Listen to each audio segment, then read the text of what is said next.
En el año de 1968, en este sitio donde estamos en este momento, en Patio de Agua, se reunió un grupo de costarricenses, más de 60 tal vez, convocados por el presbítero Benjamín Núñez Vargas, para pensar el porvenir de Costa Rica, para formular un proyecto nacional. El proyecto de una revolución social que pusiera a Costa Rica al día con los cambios que se experimentaban por todo el mundo.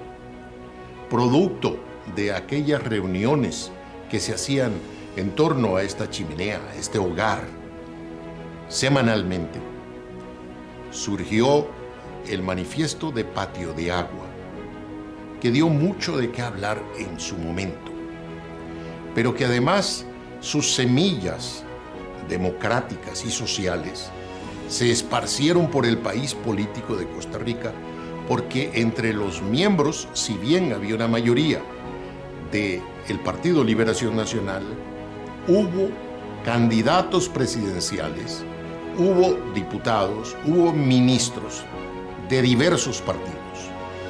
Y así la semilla que nació en Patio de Agua se esparció por todo Costa Rica.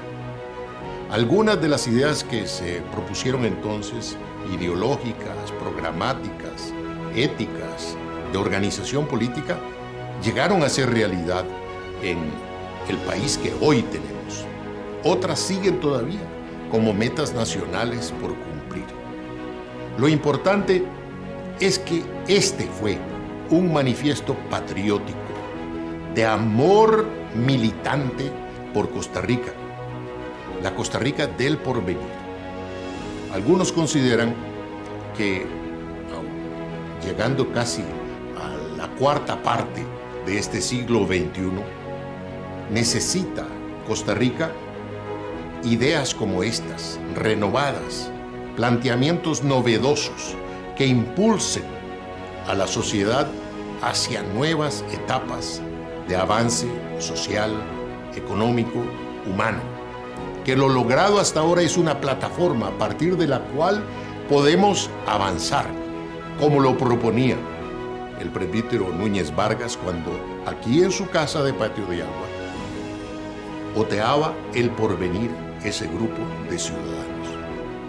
Fueron ideas políticas, sí, pero ideas nacidas de la realidad social, de las contradicciones de la democracia y el capitalismo, de la necesidad de humanizar el desarrollo socioeconómico y de darle un nuevo contenido a la definición, a los ideales de la costarriqueñidad, la quinta esencia de nacionalidad, que en el caso de Costa Rica, desde luego, tiene 200 años o más como república, de irse nutriendo con todo lo que sucede en el mundo y con la savia y con el pensamiento, con las ideas de los mejores hijos de nuestra patria.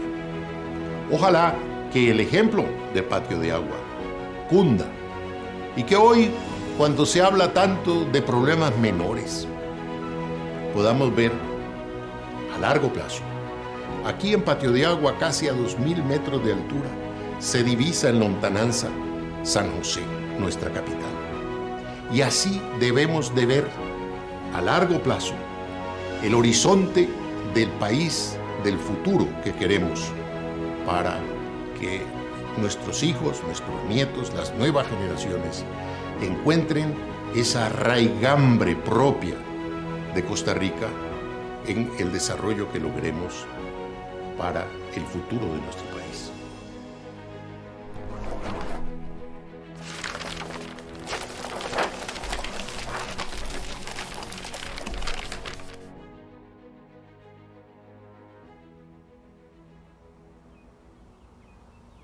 Los 60 fueron unos años realmente increíbles, porque teníamos varias cosas pasando a nivel mundial. Por una parte, estábamos en Europa y en el mundo con el problema de, por un lado, la guerra de Vietnam, toda la amenaza de una guerra termonuclear, todo ese tipo de cosas. Y se desarrolló, sobre todo en el 68, en las universidades, en Francia, en la mejor universidad del mundo, que es la Universidad de California en Berkeley, en todas las universidades de los Estados Unidos en especial, una serie de movimientos que fueron también transmitidos a América Latina. Tuvimos movimientos en México y aún en la misma Costa Rica, modestamente, teníamos la Federación de Estudiantes Universitarios de Costa Rica y otros movimientos en los cuales había protestas por muchas cosas. Entonces era una época, podemos decir, de activismo, una época de insurgencia, si se quiere, porque son los años en que también se está viviendo los efectos de la tricontinental de La Habana, en la cual se busca exportar la revolución cubana al resto de América Latina y otras partes del mundo, en especial África y demás. Entonces eran tiempos, digamos, de propuesta, eran tiempos de pensamiento, eran tiempos ávidos de grandes avances, pero al mismo tiempo eso se daba en un contexto, digamos, de oposición violenta en el plano planetario por la Guerra Fría. Pero se estaban construyendo, tratando de construir el futuro económico de Costa Rica, las bases para una democracia participativa. Y había diferentes opciones.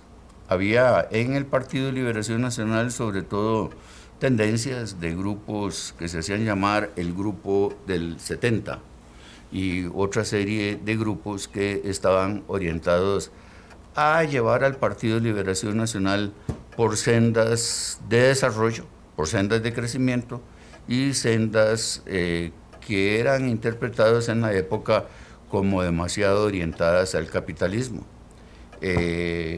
Pero también había una serie entre los jóvenes y entre algunos de los viejos, gracias a Dios que entre los viejos, porque los jóvenes no hubiéramos hecho nada,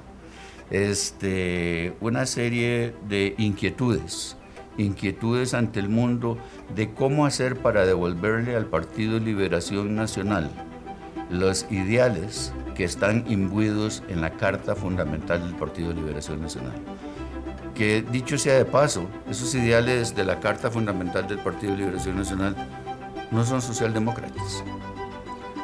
Como decía Daniel Odover en muchas conferencias, el padre Benjamín Núñez le metió un gol al Partido de Liberación Nacional porque él fue el que redactó la Carta Fundamental del Partido de Liberación Nacional. Entonces, cuando ustedes toman la Carta Fundamental del Partido de Liberación Nacional, es una carta totalmente social cristiana. ¿Por qué? Porque el padre era social cristiano. Él seguía las enseñanzas de la iglesia, las enseñanzas de los evangelios, las enseñanzas de las encíclicas papales en el aspecto social. Y escribió un artículo famoso en la revista Combate que se llama La función social de la religión, y que es realmente extraordinario. El padre Benjamín Núñez fue un personaje muy especial, muy singular en la historia política costarricense. Yo diría que a partir del momento en que él se asocia con don Pepe Figueres en lo que fueron las luchas del año 48, contra el gobierno de entonces, y en el momento en que el grupo de don Pepe toma el poder y el padre se convierte en ministro de Trabajo. Era la primera vez que esto ocurría, a pesar de que hay antecedentes en nuestra historia de sacerdotes como don Jorge Bolio Jiménez, que ya habían sido muy activos, y no hablemos de la importancia que tuvo el Monseñor Sanabria para lo que fue toda la lucha social de los años 40. Pero el padre toma, que también participa mucho en esas luchas sociales de los años 40, toma una preponderancia muy importante. Y luego sigue desarrollando sus actividades, es académico, fue el primer rector de la Universidad Nacional. Muy controversial en ciertos momentos, pero yo diría que era un hombre de un gran ímpetu y de un gran compromiso. Yo lo conocí como fue profesor mío en la Universidad de Costa Rica, profesor de sociología, Y yo lo conocí siempre como un hombre de un gran compromiso con todas las causas sociales y con los derechos, sobre todo, de la clase trabajadora. Así que a mí no me sorprendió que él tomara la iniciativa de convocar a un grupo de los que entonces formábamos parte de la juventud o de la generación anterior del Partido de Liberación Nacional, que todos profesábamos una enorme fe socialdemócrata, para elaborar un planteamiento ideológico hacia un nuevo Liberación Nacional. El padre Benjamín Núñez, yo siempre me refiero a él en esos términos por una serie de razones históricas y también de complejidades de la vida de él. Él era un sacerdote católico que a la vez era un líder sindical, que fue también un académico, un profesor universitario, rector, fundador de una de las universidades nuestras. Fue un diplomático eminente que salvó a Costa Rica de uno de los momentos en los cuales, de no haber sido su intervención en el Alto de Ochomogo, va a ser precisamente en este momento, estamos en abril de 1948, final de la revolución, a él le correspondió llevar a don Pepe, convencer a don Pepe y llevarlo a que en el Alto de Ochomogo se encontrara con Manuel Mora y con Carlos Luis Fallas para poder poner fin a la guerra civil del 48. Bueno, desde los años 40 el padre Núñez con Monseñor Sanabria trabajó en la implementación del sindicalismo católico, en enfrentamiento al sindicalismo comunista que era predominante en aquella época de la Segunda Guerra Mundial, en la etapa posterior a la Segunda Guerra Mundial. Y después tuvo una importante tarea en el campo de trabajo de la sociología y la conformación de la UNA, como la segunda universidad estatal que se estableció en el país. Creo que dejó un legado sumamente importante. Yo digo que Liberación Nacional en su historia tuvo una primera generación de gente que se preocupó de los jóvenes y que se preocupó de formar jóvenes y que se preocupó de formar cuadros de partido. Eso también está en el documento, en los conceptos del partido, la formación de los cuadros del partido. Esos viejos eran generosos. Después, siendo ellos ministros y nosotros un poco mayores, nos acogían como sus viceministros, ¿verdad? Y de alguna manera uno tenía un entrenamiento con quien era su profesor y su profesor le abría cancha o le cerraba cancha según viera la escuela que uno iba adquiriendo, pero era una generación muy consciente de la necesidad de formar a otra generación. Y esa segunda generación perdió esa perspectiva. En Liberación comenzaron a aparecer, y seguramente ya venían desde tiempo atrás, personas que no eran socialdemócratas, que les interesaba más, digamos, el lucro, la ventaja de ocupar cargos políticos o públicos, y en el gobierno aparecía lo mismo, ¿eh? En el sector público habían personas que eran funcionarios que no creían en lo que eran los principios ideológicos del partido, ni los programas del partido, ¿eh? Y como, digamos, fueron semillas de la corrupción que luego se encadenó. Esos eran parte de esos conflictos, de esas tensiones internas que había en el partido y que había a nivel nacional. Esa Costa Rica era un poco provinciana, la de los años 60. El debate estaba al interior de Liberación Nacional. El calderonismo,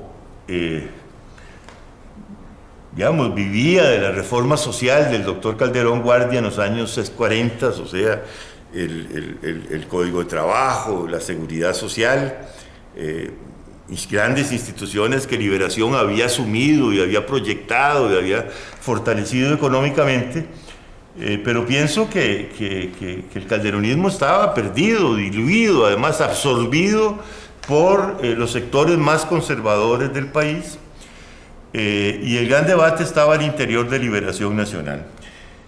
Entonces ahí, para ser totalmente transparentes, ¿verdad? La gran lucha era entre don Pepe y Daniel Oduber. Don Pepe era la revolución, era el líder, era el caudillo. Don Chico pues también había sido presidente, y todos nosotros fuimos oduberistas antes que figueristas. O sea, mi generación fue oduberista a últimas consecuencias. Antes que figueristas, don Pepe lideraba todo lo que era la generación del 48, la gente que había hecho la revolución, ¿verdad? Don Chico era una figura de equilibrio, pero todos nosotros fuimos oduberistas a últimas consecuencias, ¿verdad? Daniel, y había rivalidades, eso es así, había rivalidades. Don Pepe, que era una figura extraordinaria, un personaje distinto, diferente, yo diría que atípico, ¿verdad? No se preocupaba mucho de las cosas del partido. Don Pepe había ganado la revolución, estaba la obra de la Junta Fundadora de la Segunda República, estaba su segundo gobierno, que fue el gobierno democrático, ya con elecciones, pero don Pepe vivía en la lucha, en fin, él era la gran figura, el gran líder.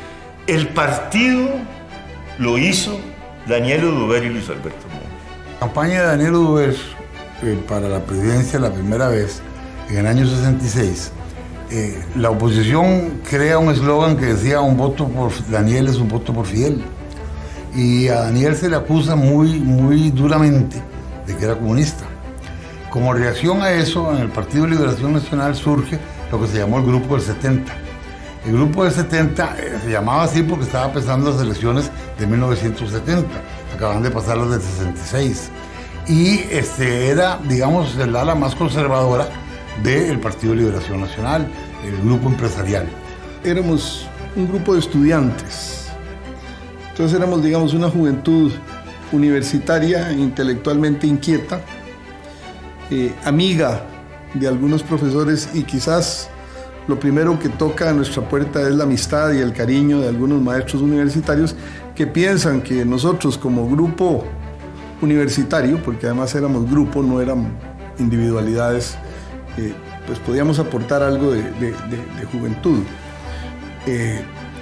Éramos dirigentes estudiantiles, éramos representantes estudiantiles, representantes también en algunos momentos ante el Consejo Universitario, y eso nos daba la oportunidad de conocer al rector y al vicerrector y a los decanos y mantener con ellos un trato amistoso, desde el decano de Bellas Artes, don John Portugués, al de Medicina, Rodrigo Gutiérrez, uno de los firmantes del documento, don Walter Zagote en Ingeniería, todos eran amigos de nosotros, y nosotros éramos un grupo de muchachos intelectualmente inquietos y políticamente participantes que, como le digo, gobernábamos la Federación de Estudiantes. Fueron aproximadamente 2 años de reunirse todos los sábados aquí en esta finca, en Patio de Agua. Esta finca muy poca gente lo sabe, pero se llama Yad El. Yad El en hebreo significa la mano de Dios. Pero en lugar de llamarse el Manifiesto Democrático de la finca Yad El, se llama el Manifiesto Democrático para una Revolución Social, conocido como el Manifiesto de Patio de Agua. Nosotros subíamos hasta Patio de Agua, los muchachos universitarios metidos en un Volkswagen, donde íbamos como 14 además, ¿verdad? Porque solo un Volkswagen había, y subíamos a Patio de Agua los sábados por la tarde y dedicábamos la tarde del sábado y la noche del sábado, parte de la noche. Generalmente las reuniones terminaban al ponerse el sol. Subíamos con una mística extraordinaria, impresionante. Yo no sé si eso existe, por lo menos en condiciones normales parece haberse reducido a eso, ¿verdad? Lo formamos, yo creo que no llegábamos a 20. Llegábamos a lo suficientes para que el padre, que tenía una asistente ahí, nos pudieran preparar un café después de cada reunión. Y los embustes de esos cafés los llevaba desde Taras de Cartago, empanaditas y demás, este servidor. Yo era el portador de las empanadas para el café que daba el padre. Hay algo que sigue vigente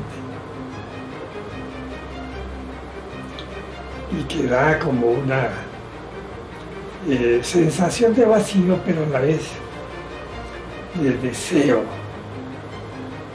de hacer una nueva reforma, un nuevo planteamiento.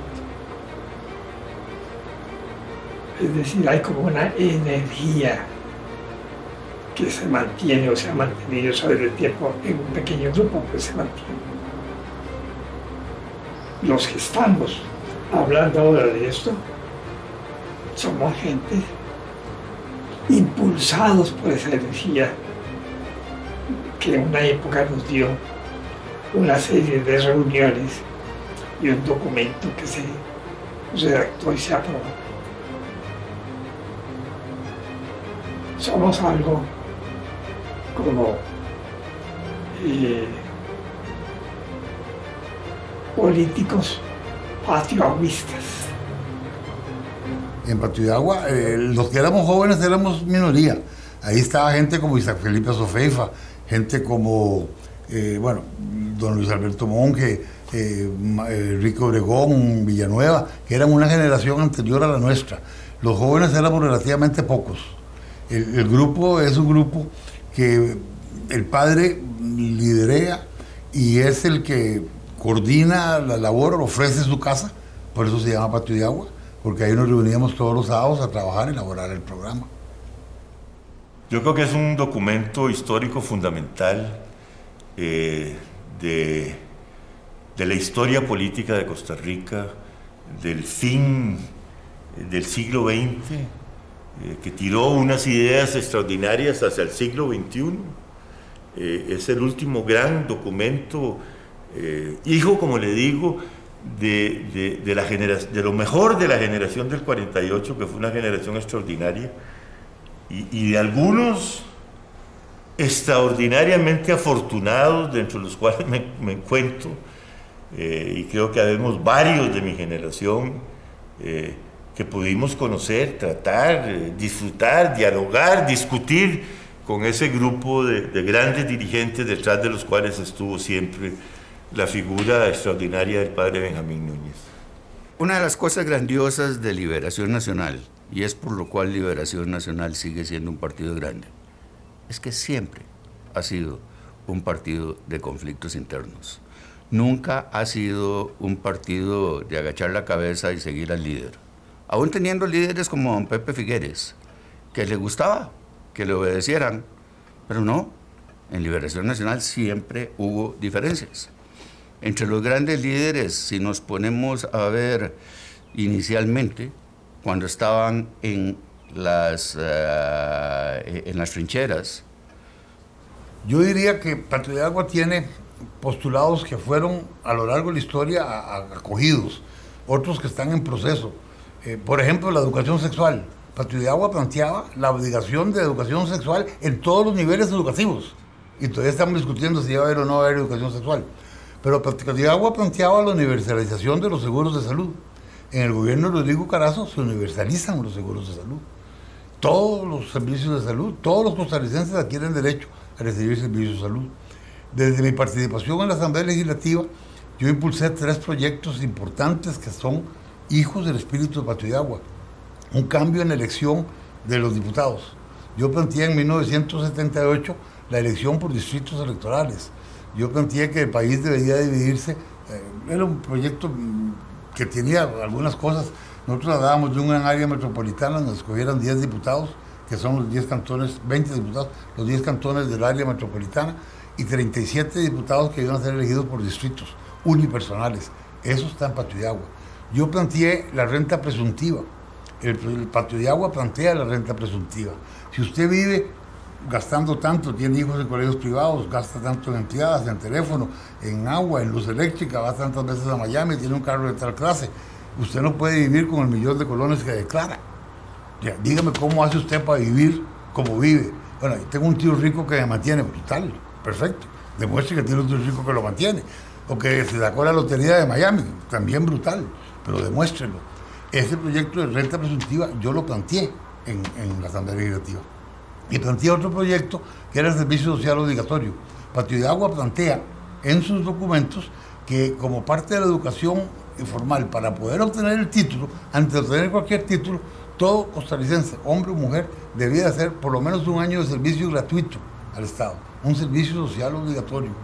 Y nosotros lo complementamos en la Asamblea Legislativa con que debería de haber el último año de la formación formal, debía ser un oficio, aprender un oficio, sastre, carpintero, cocinera, inseminador artificial de ganado o lo que fuera, constructor, lo que fuera, y que antes de poder obtener el bachillerato y antes de poder sacar la cédula, debía de darse un año de servicio al Estado.